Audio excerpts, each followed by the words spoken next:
નમસ્કાર વિદ્યાર્થીઓ, આજે આપણે આપણું પહેલું ચેપ્ટર ગણ એના બધા મુદ્દાઓનું ટૂંકમાં પુનરાવર્તન લઈશું કે જેથી તમને એ એમસીક્યુમાં કામ લાગે. ઓકે, ચાલો તો શરૂઆત કરીએ. સૌથી પહેલા તો ગણ એટલે આપણે જાણીએ જ છીએ કે સુવ્યાખ્યાયિત વસ્તુઓનો સમૂહ છે. આપણે ગણને કેપિટલ મૂળાક્ષરો A B C D એનાથી નામ આપીએ છીએ અને ગણના ઘટકોને છગડિયા કૌંસમાં લખીએ છીએ. કેટલાક ગણિતમાં જે જાણીતા ગણ છે એના વિશેનો અહીંયા આપણને પરિચય આપેલો છે. સૌથી પહેલા તો n એટલે પ્રાકૃતિક સંખ્યાઓનો ગણ કે જેમાં ગણતરી માટેની સંખ્યાઓનો સમાવેશ થાય. 1 2 3 4 અનંત સુધી. ઓકે, ફક્ત ધન પૂર્ણાંક આવે. z પૂર્ણાંક સંખ્યાઓનો ગણ, એમાં શૂન્ય, ધન પૂર્ણાંક અને ઋણ પૂર્ણાંક આવે. q જેને આપણે સમય સંખ્યાઓનો ગણ કહીએ છીએ. જે સંખ્યાઓને અંશ અને છેદ સ્વરૂપે લખી શકાય એને આપણે સમય સંખ્યાઓ કહીએ છીએ. અહીંયા જો આપેલું છે x, જ્યાં x = p/q, જ્યાં p belongs to z અને q belongs to n, એટલે કે અંશ એ પૂર્ણાંક સંખ્યા છે જ્યારે છેદ એ પ્રાકૃતિક સંખ્યા છે. પછી આવે છે r, એ વાસ્તવિક સંખ્યાઓનો ગણ છે જેમાં સમય અને અસમય સંખ્યાઓનો સમાવેશ થાય છે. અને છેલ્લે છે i, અસમય સંખ્યાઓનો ગણ. અને આપણે વાત કરેલી છે કે અસમય સંખ્યાઓને કોઈક વખત i ના બદલે ગણ t થી પણ દર્શાવવામાં આવે છે. ચલો આગળ લઈએ. ગણને દર્શાવવા માટે આપણે જાણીએ છીએ બે પદ્ધતિ છે. એક યાદીની રીત અને બીજી ગુણધર્મની રીત. હવે યાદીની રીતમાં આપણે જોવા જઈએ તો એમાં ગણના ઘટકોને નિશ્ચિત યાદી સ્વરૂપે મૂકવામાં આવે છે અને એને આપણે જાણીએ છીએ કે અલ્પવિરામથી જુદા પાડવામાં આવે છે. બીજી વસ્તુ આપણે એ પણ જાણીએ છીએ કે ભાઈ યાદીની રીતમાં ઘટકોના ક્રમનું મહત્વ નથી અને કોઈ પણ ઘટકનું પુનરાવર્તન પણ કરવામાં આવતું નથી. ગુણધર્મની રીત, એમાં ગણના જે બધા જ ઘટકો છે એને લાગતો વળગતો એ બધાને રિલેટેડ એક સામાન્ય ગુણધર્મ લખી અને ગણની રજૂઆત કરવામાં આવે છે. એને આપણે શું લખીએ છીએ કે x પછી બે ટપકા કરીએ છીએ, અથવા તો અહીંયા જે સ્લેશ લીટી આપી છે એવું પણ કરી શકીએ છીએ. x પછી x નો ગુણધર્મ લખવાનો. એમાં થોડું વિચારવું પડે છે આપણે કે જે ગણના ઘટકો આપેલા છે એ બધાને સંબંધિત કયો સામાન્ય ગુણધર્મ લાવવું પડે. ઓકે, ચલો હવે છે આપણે ગણના થોડા ઘણા પ્રકારો. એમાં ખાલી ગણ, જે ગણમાં એક પણ ઘટક ન હોય એને આપણે ખાલી ગણ અથવા તો રિક્ત ગણ કહીએ છીએ. ખાલી ગણને સંકેતમાં ફાય અથવા તો બીજો સંકેત આપેલો છે એના વડે દર્શાવાય છે. શાંત અને અનંત ગણો, આપણે જાણીએ છીએ કે ભાઈ જે ગણની સંખ્યા ગણી શકાય એને શાંત ગણ કહેવાય અને ગણી ન શકાય એને અનંત ગણ કહેવાય. સિમ્પલ વસ્તુ છે. તો જે ગણ ખાલી હોય અથવા નિશ્ચિત ધન પૂર્ણાંક જેટલી સભ્ય સંખ્યા ધરાવે તેને શાંત ગણ કહે છે અને અનંત હોય સભ્યો એને અનંત ગણ કહેવાય. પછી છે સમાન ગણ. જો બે ગણ a અને b ને યથાર્થ રીતે એકના એક જ ઘટક હોય, એટલે કે ગણ a ના બધા ઘટકો b માં હોય, b ના બધા ઘટકો a માં હોય, તો a અને b ને સમાન ગણો કહે છે અને એને આપણે a = b તરીકે લખીએ છીએ.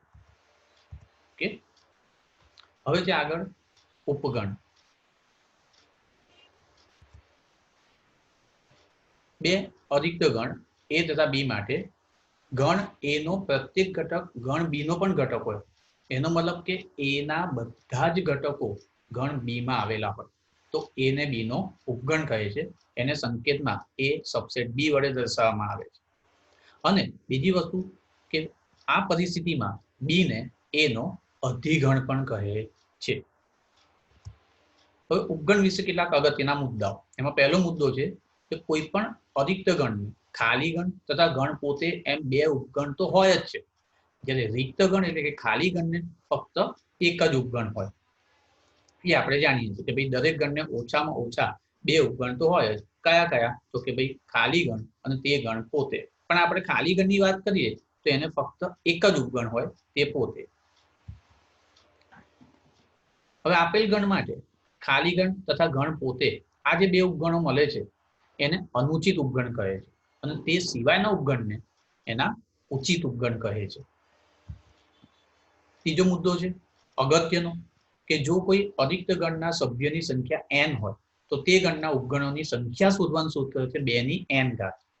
બરાબર? માનો કે કોઈ ગણમાં 3 ઘટકો હોય તો એના ઉપગણોની સંખ્યા થશે 2 ની 3 ઘાત. ઓકે? અને તેના ઉચિત ઉપગણોની સંખ્યા શોધવાનું સૂત્ર છે 2 ની n ઘાત -2. કુલ જે ઉપગણો છે એમાંથી આપણે 2 ઉપગણો બાદ કરી દીધા. જે અનુચિત ઉપગણો હતા એ 2 અનુચિત ઉપગણો કુલ ઉપગણોમાંથી બાદ કરી દીધા, એટલે ઉચિત ઉપગણોની સંખ્યા મળી ગઈ 2 ની n ઘાત -2. ચોથો પોઈન્ટ ઉપગણ વિશે. તમામ ગણ એ સાર્વત્રિક ગણના ઉપગણ છે અને સાર્વત્રિક ગણ એ સૌનો અધિગણ થાય, કારણ કે બધા જ ગણ એ સાર્વત્રિક ગણના ઉપગણ છે. તો ઉપગણ વિશે ટૂંકમાં આટલી બાબતો તો તમને યાદ હોવી જ જોઈએ. બરાબર? અને છેલ્લે આપણે જે સંખ્યા ગણ ભણ્યા એના હિસાબે જોવા જઈએ તો n subset z is subset of q subset of r. એટલે n એ z નો ઉપગણ છે, z એ q નો ઉપગણ છે અને q એ r નો ઉપગણ છે. આગળનો પોઈન્ટ છે ઘાતગણ. આ પણ એક અગત્યનો મુદ્દો છે. પહેલા તો એની વ્યાખ્યા કે કોઈ પણ ગણ એના સંદર્ભમાં એના તમામ ઉપગણથી બનતા ગણને એનો ઘાતગણ કહે છે અને તેને p કૌંસમાં a એટલે p of a વડે દર્શાવાય છે. કોઈ પણ ગણના જેટલા પણ ઉપગણ હોય એનાથી ગણની રચના કરવાની, તે એનો ઘાતગણ કહેવાય.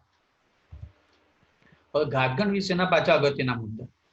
પહેલો મુદ્દો અને સૌથી અગત્યનો કે કોઈ પણ ગણનો ઘાતગણ ક્યારે ખાલી ગણ ન હોય. બરાબર? કોઈ પણ ગણનો ઘાતગણ ક્યારે ખાલી ગણ ન હોઈ શકે. એટલે કે કોઈ પણ ગણના ઘાતગણના સભ્યોની ન્યૂનતમ સંખ્યા 1 હોય જ. આપણે ખાલી ગણની વાત કરીએ તો ખાલી ગણનો જે ઘાતગણ છે એમાં પણ એક ઘટક તો આવવાનો જ છે પોતે. બરાબર? ત્રીજો પોઈન્ટ કે જો કોઈ ગણ a ના ઘટકોની સંખ્યા n હોય તો એના ઘાતગણના સભ્યોની સંખ્યા થશે 2 ની n ઘાત. જેટલા ઉપગણો હોય એટલા ઘાતગણના સભ્યો હશે, કારણ કે ઉપગણોથી જ ઘાતગણ બને છે. બરાબર છે? તો ઘાતગણ વિશે આટલા મુદ્દા ધ્યાનમાં રાખજો.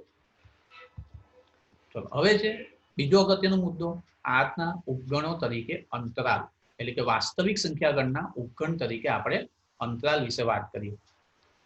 તમને કદાચ યાદ હશે મુખ્ય આપણે કેટલા અંતરાલો વિશે ભણ્યા હતા. ઓકે? એમાં જે પહેલું વિવૃત અંતરાલ, એને આપણે કહીએ છીએ ઓપન ઇન્ટરવલ. ઓકે? ચાલો એમાં શું છે કે a અને b બે વાસ્તવિક સંખ્યા આપી છે, a અને b belongs to r અને a less than b એટલે કે a એ b કરતા નાની છે.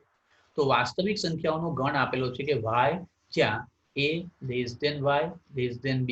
એનો મતલબ કે y એ a અને b વચ્ચેની કોઈ પણ વાસ્તવિક સંખ્યા છે એને આપણે વિવૃત અંતરાલ કહીએ છીએ અને તેને નાના કૌંસમાં a, b વડે દર્શાવાય છે. ઓકે? a અને b એના અંત્ય બિંદુઓ થશે. બરાબર? હવે આ અંતરાલની આપણે વાત કરી વિવૃત અંતરાલ. એમાં a અને b વચ્ચેના તમામ બિંદુઓ આ વિવૃત અંતરાલમાં આવેલા છે, પરંતુ a અને b પોતે આ અંતરાલમાં નથી, એટલે કે અંત્ય બિંદુઓ નથી. વચ્ચેની બધી જ વાસ્તવિક સંખ્યાઓ છે a અને b વચ્ચેની. ઓકે? અને તેને આકૃતિમાં આપણે આ રીતે પણ લખી શકીએ છીએ. ચાલો અહીં આકૃતિમાં તમે જોઈ શકો છો કે a અને b નો સમાવેશ નથી થતો. જે બ્લુ કલરનો એરિયા તમને દેખાય છે ભૂરા રંગનો, એ a અને b વચ્ચેની તમામ વાસ્તવિક સંખ્યા છે, એનો આ અંતરાલમાં સમાવેશ થાય છે. બરાબર છે? આગળ છે બીજો સમવૃદ્ધ અંતરાલ. બરાબર? એની અંદર ચેન શું થશે? બરાબર? તફાવત શું આવશે એની અંદર?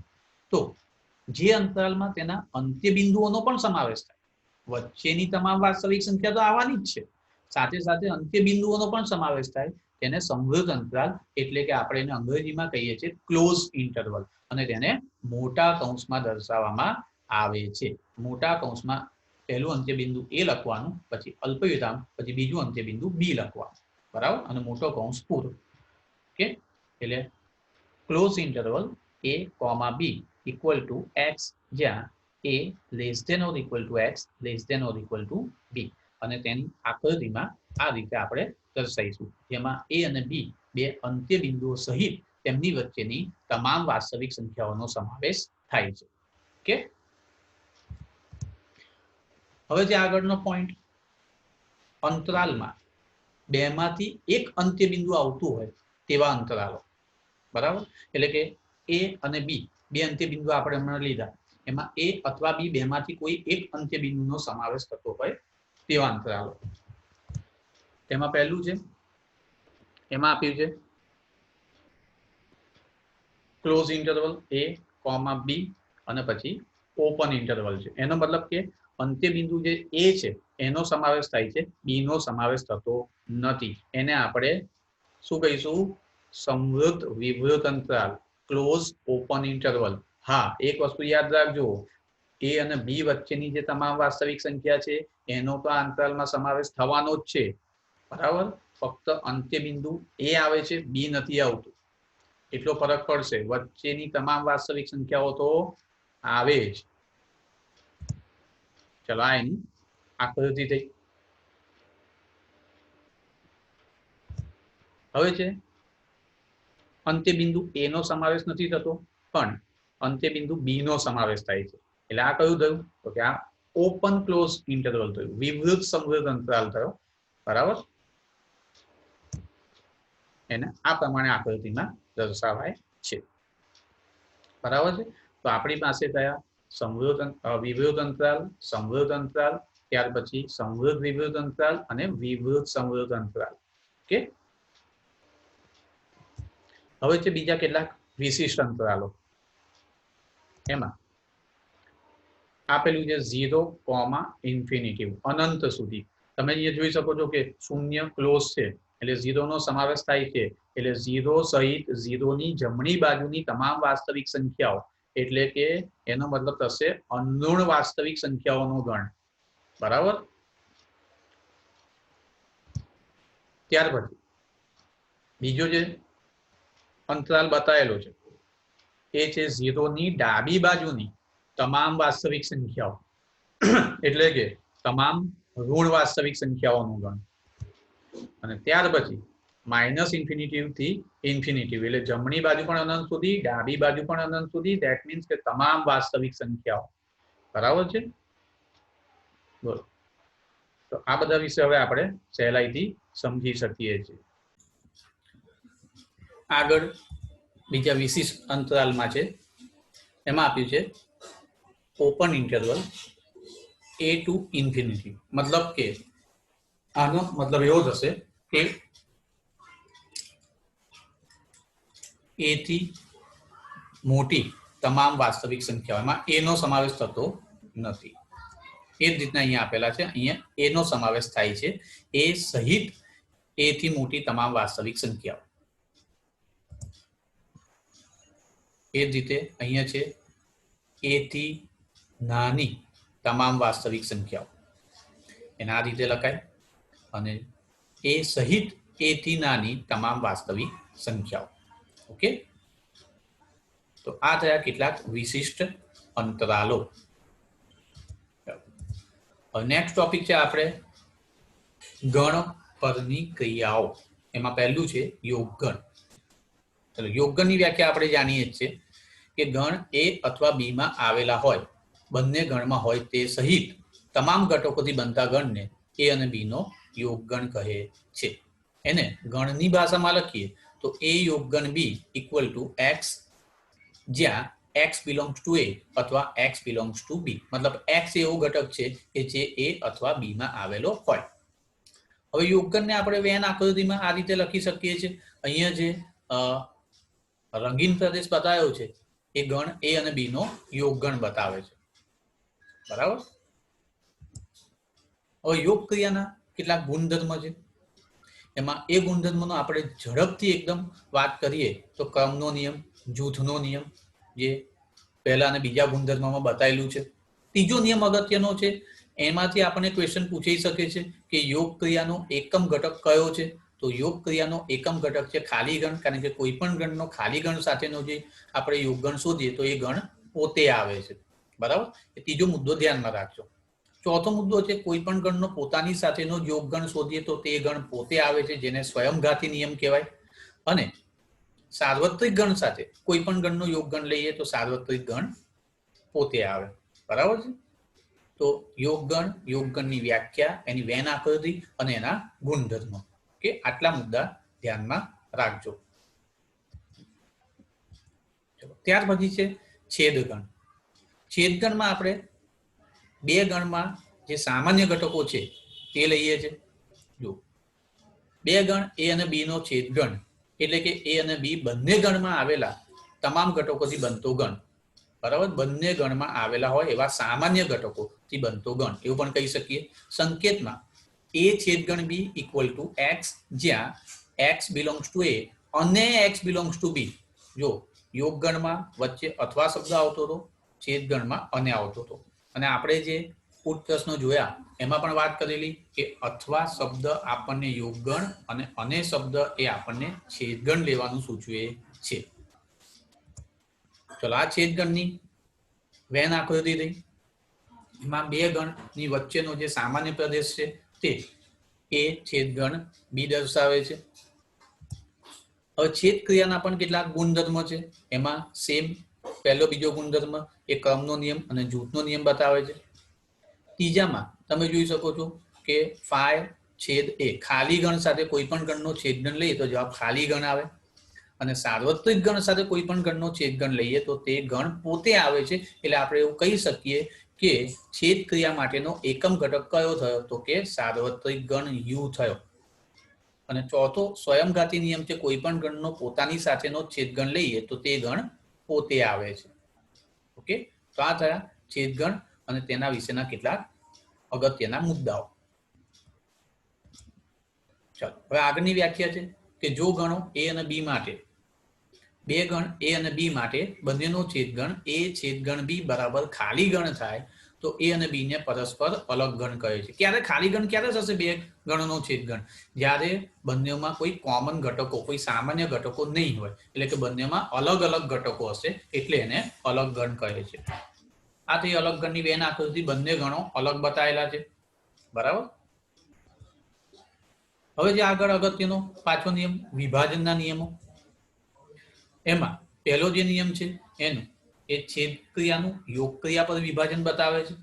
એ છેદગણ કૌંસમાં બી યોગ સી ઇક્વલ ટુ બી છેદ એ યોગ એ છેદ બી યોગ એ છેદ સી. ઓકે, અને બીજો નિયમ છે એ યોગ ક્રિયાનું છેદ ક્રિયા પર વિભાજન બતાવે છે. ઓકે,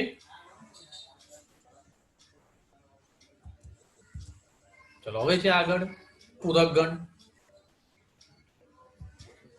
પૂરક ગણમાં ધારો કે યુ એ સાર્વત્રિક ગણ છે અને એ યુ નો ઉપગણ છે. હવે ગણ એમાં ન હોય તેવા યુ ના તમામ ઘટકોથી બનતા ગણને એનો પૂરક ગણ કહે છે. એટલે કે આપણે યુ ના સાર્વત્રિક ગણના એવા ઘટકો લઈશું કે જે ગણ એમાં ન હોય, અથવા તો ગણ એ સિવાયના સાર્વત્રિક ગણના ઘટકોથી ગણ એનો પૂરક ગણ બને છે. એના પૂરક ગણને આપણે સંકેતમાં a' થી દર્શાવીએ છીએ.